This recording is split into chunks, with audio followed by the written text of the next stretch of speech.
بسم الله الرحمن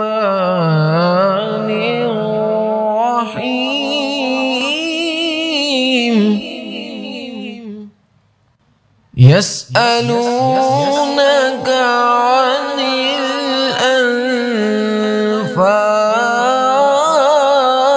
الأنفال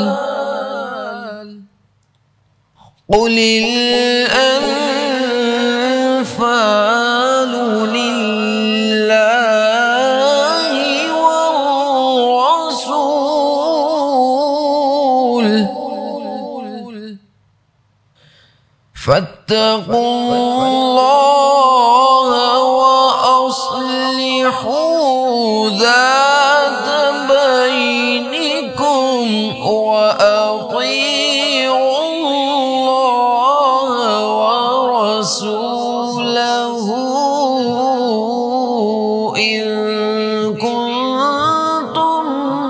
مؤمنين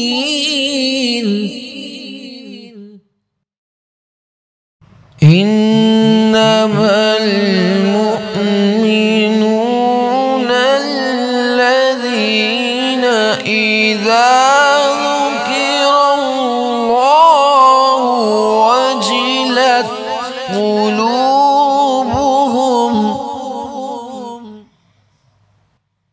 وجلت قلوبهم وإذا تليت عليهم آياته زادتهم إيمانا وعلى ربهم يتوكلون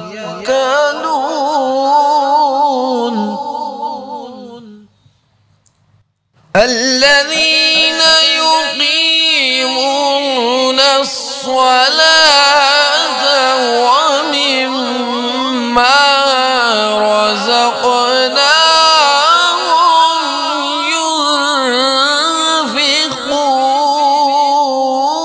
ينفقون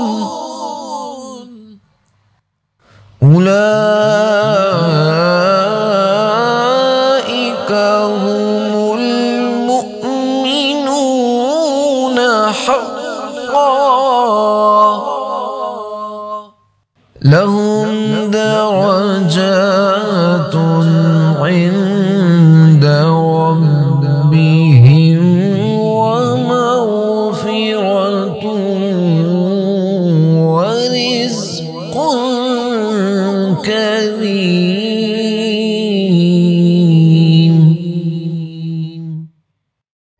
كما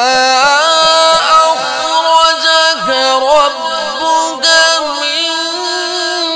بيتك بالحق وإن فريقا من المؤمنين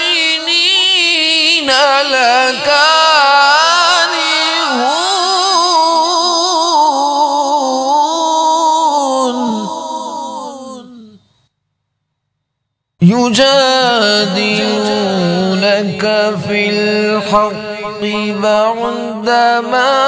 تبين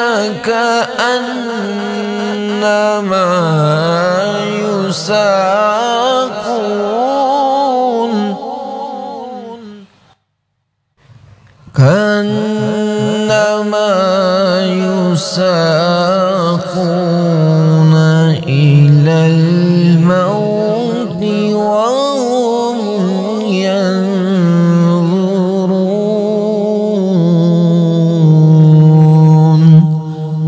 صدق الله